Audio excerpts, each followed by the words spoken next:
características y croche.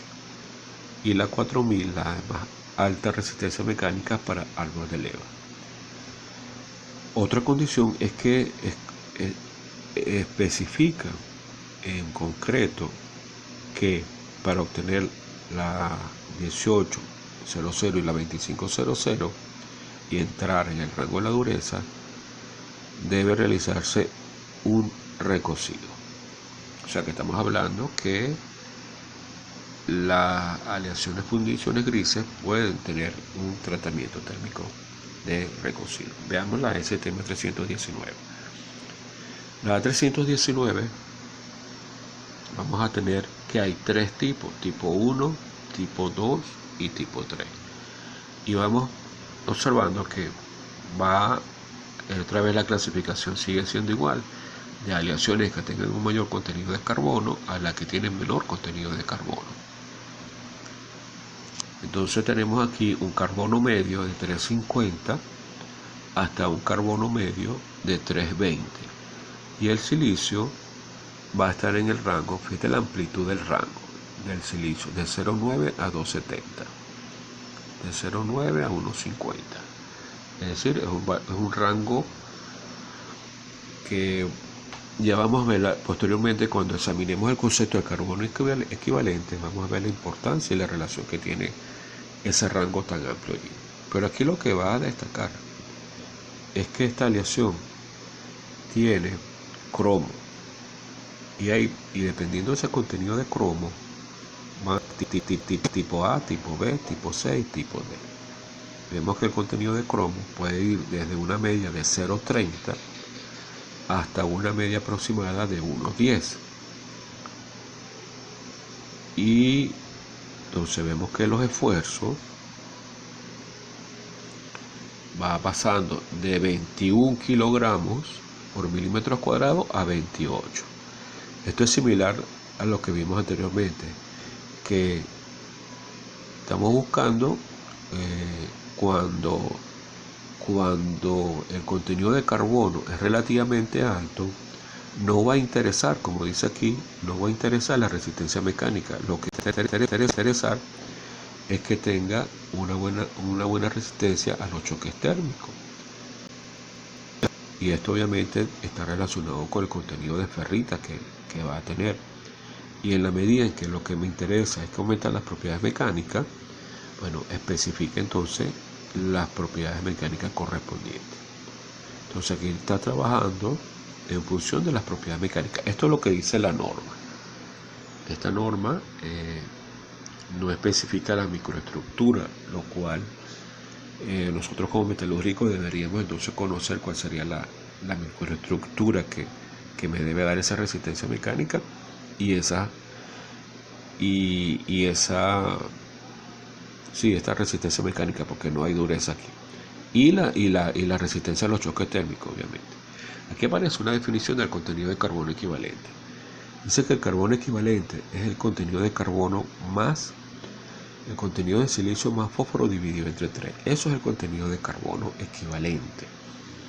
Y ese contenido de carbono equivalente está expresado en la ecuación que tenemos acá. Dice carbono equivalente debe estar en el rango con un carbono fijo y un carbono de silicio que puede ser variable. Entonces aquí vemos que dependiendo del carbono equivalente que se quiere y manteniendo el carbono constante, debo entonces variar el contenido de silicio y fósforo, aunque no lo especifica aquí. Aquí, bueno, sí lo señala. Aquí dice que el fósforo máximo no debe ser superior a 0,60 y el azufre a 0,15. Esta es una pieza típica que se usa para la fabricación de sifones. Veamos qué dice acá. Todas las aleaciones de hierro pueden ser aliadas para incrementar la resistencia y estabilizar la estructura durante el servicio a altas temperaturas. Los elementos comunes, además de cromo, estabiliza los carburos, aumenta la resistencia mecánica, aumenta la resistencia a la corrosión. Vamos a tener cobre, molibdeno, níquel y vanadio, contribuyendo adicionalmente a la resistencia a la oxidación y limitando el deterioro de la fundición. Tenemos eso allí. Ya vimos que cuando hablamos de fundiciones grises, entonces no solo habla del contenido de carbono, que dice en términos generales que son aleaciones de hierro-carbono que contienen de 2,5-4% de carbono. Y en ella hay una presencia importante de silicio que puede estar de 1 a 3% de silicio. Una característica de estas fundiciones es que bien, o está en forma de hojuelas, como la que vemos aquí en el lado izquierdo, pero estas láminas lo que vemos son secciones transversales del grafito o nódulos de grafito embebidos en la matriz. Fíjense que cuando decimos embebido es porque estos nódulos no tienen interacción, no tienen enlace mecánico, químico, como lo queramos ver, con la matriz. Simplemente se generó el nódulo del grafito y quedó aislado a la matriz. Por lo tanto, es lo que está indicando aquí es que esto es lo que es una cavidad. Y además de ser una cavidad que va a disminuir la resistencia mecánica, también la fase que está allí, que es el grafito, no tiene ningún tipo de dureza ni resistencia mecánica. Esa característica, ya sea en forma de nódulo o en forma de grafito, es lo que le va a dar las propiedades a las fundiciones grises. ¿Cuáles son? Aquí lo dice, ¿verdad? Y dice que son grises porque la fractura es de color gris. Entonces veamos las fundiciones, ¿verdad? Dependiendo de los usos y la apariencia de la fractura, y de la composición química y de la forma como se fabrican las fundiciones grises, las fundiciones pueden ser clasificadas como grises, donde aparece el grafito, blanca en ausencia total del grafito, atruchada, una combinación de la estructura clásica de las fundiciones blancas, es decir, de la ledeburita y algo del grafito, y también vamos a tener fundiciones maleables, nodulares o especialmente aliadas. ¿Cuáles son esas propiedades de las fundiciones grises? Bueno, son fáciles de mecanizar o de maquinar, porque ya hemos dicho que la característica principal es la presencia del grafito. Ese grafito ha generado cavidades en la pieza, y significa que cuando pasa la máquina, la herramienta de corte, hay un desprendimiento fácil de la viruta. Entonces eso facilita el mecanizado. Se pueden fabricar piezas de diferentes tamaños y complejidad. Eso está asociado a la fluidez que tiene las fundiciones grises para el llenado de piezas, a la baja temperatura de fusión. Estamos hablando de una aleación eutectica que funde alrededor de los 2200 grados. No se necesitan entonces equipos ni hornos costosos. Una característica también es que debido a esas cavidades absorbe vibraciones mecánicas. Entonces una aleación típica para fabricar las bancadas de los tornos. Y fundamental, pocas veces se habla de ella, su resistencia a los choques térmicos. Ya vimos cómo en los dos casos, en las normas que examinamos, hay una importancia relevante sobre la resistencia a los choques térmicos, y de allí su aplicación en la industria del aluminio, ya sea para el trasegado o la fabricación del lingote, como lo dice aquí la lingotera de 22 libras, o el codo y el sifón que están a la izquierda. Y también se utilizan las fundiciones grises en la zona de embarillado para la unión del ánodo con el carbón. Dice que aquí toda esta zona se vacía en las fundiciones grises, entonces queda el cuerpo del carbón unido al tridente de acero a través de una fundición.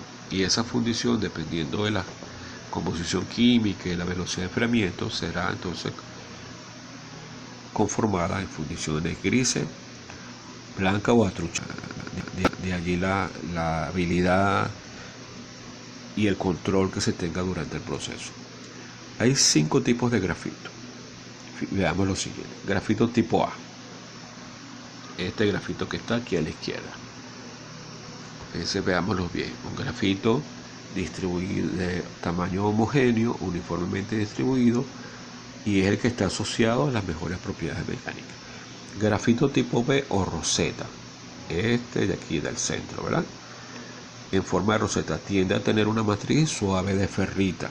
Las láminas radiales son generalmente largas, produciendo resistencia mecánica. Entonces, entre A y el B hay una diferencia, y la diferencia está en que en el B falló la nucleación y no hubo suficientes centros de nucleación para que el grafito se conformara. Apenas podemos decir que en el grafito B apenas hubo 2 centros de nucleación en la imagen que estamos viendo, y como de allí se ramifica. En el caso de la hay varios centros de nucleación, y por eso vemos la morfología laminar. El grafito tipo C, que es característico de las aleaciones hipereutécticas, es decir, de aquella que tiene un alto contenido de carbono, más de 4,3, se va a nuclear en el primer momento grafito antes de la transformación eutéctica. Por eso ese grafito va a seguir creciendo aún después de la transformación eutéctica, y estas aleaciones con bajo esfuerzo mecánico, pero muy buena resistencia mecánica a los choques térmicos, ya que su matriz es básicamente ferrítica. Ya les comento el por qué la matriz tiene que ser ferrítica. Eso más bien se los voy a dejar como una curiosidad. Y he insistido, he dicho varias veces, que la ferrita es la fase de las fundiciones de hierro-carbono que va a aceptar el mayor resistencia a los choques térmicos. Investiguen ustedes, por favor, y háganme un comentario breve vía página o vía WhatsApp. Tenemos entonces el grafito tipo D. Fíjate que hay una morfología, ya el grafito está o bien orientado al azar o con una orientación preferencial, y veamos qué es lo que dice: aleaciones tipo D, aleaciones con alto silicio y rápido enfriamiento, orientación aleatoria y matriz ferrítica. Fíjense que el grafito es muy pequeño allí, y el grafito E con orientación preferencial y presente en fundiciones con bajo contenido de carbono. Entonces, estamos examinando que en una tiene alto silicio y en otra tiene bajo carbono. Y obviamente estos dos tipos de micrografía no son las recomendadas para las fundiciones, o hay unas condiciones que tenemos que